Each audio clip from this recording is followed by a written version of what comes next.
Hello YouTube, this is Bruno.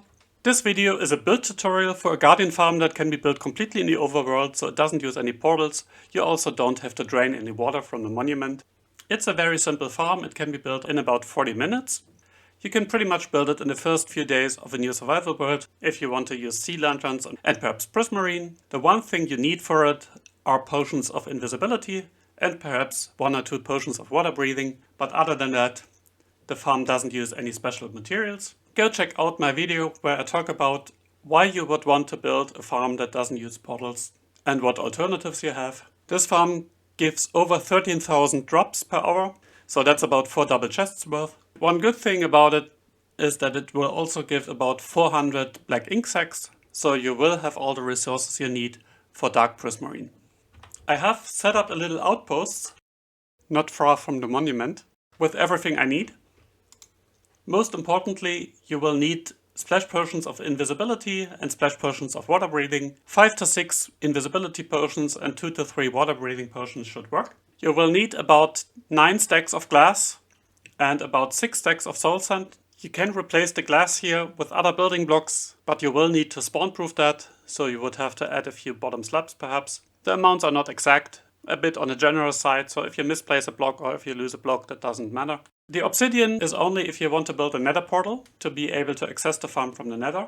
The number of hoppers and chests of course depends on how large you want your storage to be. Here I just put down like 15 double chests. They would be full after less than 4 hours, so if you want to AFK longer, you might want to put down more chests or maybe even a shulker box loader. And I also included the resources to kill the Elder Guardian, which is basically 3 TNT and 3 redstone if you don't collect them, and you will need a stack of bone meal. You will need a few temporary blocks. It helps to have scaffolding, but you don't strictly need it. You could just use other temporary blocks instead of them. And for temporary blocks you can use dirt, slime blocks, netherrack, whatever you have handy and can insta-mine. And for equipment, we'll be invisible most of the time. Still, it helps to have a pickaxe that has efficiency, so we can break the blocks from the temple. It helps to have a shovel with efficiency 4 or better to break the temporary blocks if you use dirt. And it certainly helps to have boots with depth strider and perhaps even a helmet with respiration. We will be invisible for a lot of the time. However, there are instances where we have to build in water streams. It really helps to have depth strider on there. It also helps to have a shulker box because not all of the resources will fit in your inventory. And of course, a boat to get close to the farm. So let's grab the resources, place the boat and get building. We approach the farm by boat, take off all of our armor and use the invisibility potion and the water breathing potion once we get close to kill the Elder Guardians. The first Elder Guardian is pretty much always here on top of the monument. Just place a TNT down surrounded by temporary blocks and 1 redstone block. Go a few blocks back to avoid the explosion. You can safely kill the Elder Guardian as long as you're invisible. Locate the 2 other Elder Guardians. They are usually in the side compartments of the monument. It helps to have free cam, so you can place the TNT pretty much on top of the Elder Guardian. But even without free cam, you have a pretty good chance to find the Elder Guardians immediately.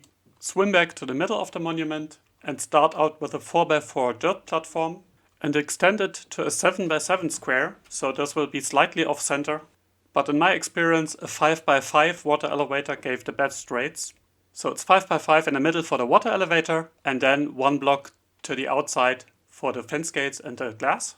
Place 5 fence gates to each of the sides and open them. And then from the fence gates go out 9 further blocks and mark out the corners of the platform that we'll be building. So we'll have a 5x9 patch on each side. And then connect these patches diagonally to get kind of an octagon. And if you are mathematically challenged like I am, you might have to correct. It's important that you don't go out further than 9 blocks, because otherwise the water streams won't work. And then you just fill in the platform using dirt. By now the mining fatigue should have worn off, so if you misplace a block you can break it again. And finish it off by building a wall that is at least 2 blocks high and not spawnable, so you could use glass on the top block or just 2 building blocks and a bottom slab. Add a second row of open fence gates. Here on the platform you're perfectly safe. If your invisibility wears off, you don't have to replace it.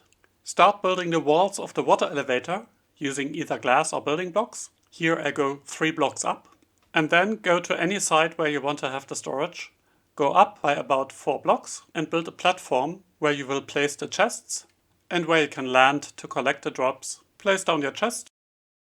And on top of the chests you will want to have a 5x3 field of hoppers This will be the killing area with the soul campfires. And then continue building the water elevator on one side and the killing chamber on the other side by just building up the walls. You will want to go up at least 3 blocks over the hoppers. Then place down the soul campfires. You could also use normal campfires, but they will be slower. And now we go up 2 blocks between the elevator and the killing chamber and 3 blocks on the outside. And we'll prepare the water elevator and the water stream, moving the guardians over to the campfires. Place 5 signs to stop the water stream over the inside of the killing area. And build a platform of temporary blocks 1 block down, so the water stream that you'll place in a moment should not reach to the signs. Grab your respiration helmet and the depth strider boots and place a water source so that the platform is covered.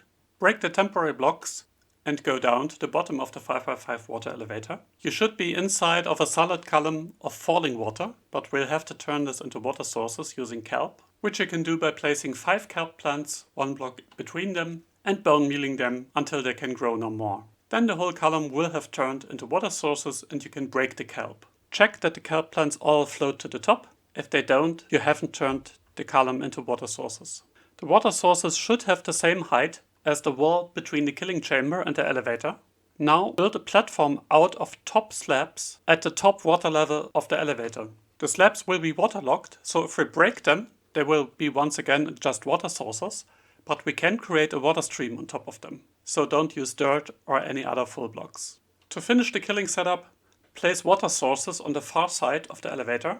Remove the slabs, build a wall around this transfer chamber 1 block higher, so that you have a 2 high channel for the guardians, and finish off by building a roof, so the guardians don't jump out of the elevator. The roof should be glass or bottom slabs. If you don't have an elytra, or you simply want to access the farm from the nether, you could build a nether portal here close to your chests. Make sure you don't go out on the wrong side by blocking off the side to the outside of the farm. Break all temporary blocks and create the water streams that will transport the guardians to the fence gates. There are many ways to do this, but if you don't really want to worry about water streams, just have 5 water sources at the platform level opposing the fence gates. And for the diagonals, you place 1 water source at each of the blocks, but 1 block higher, so that you don't get water sources all around your platform. When you're done, you should see water streams going to the inside, to the fence gates, on all sides. Then use once more invisibility and water breathing, and unlike me, don't forget to remove your armor, otherwise the guardians might spot you. But this way you can actually see where I'm going. And the next step is to build a soul sand platform that mirrors the shape of your dirt platform, but you don't need soul sand under the glass, only on the inside.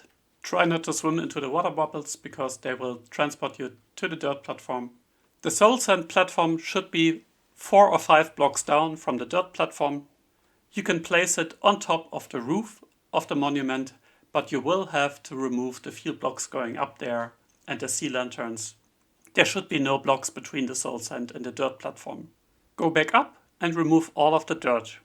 Here once again it helps to have depth strider boots.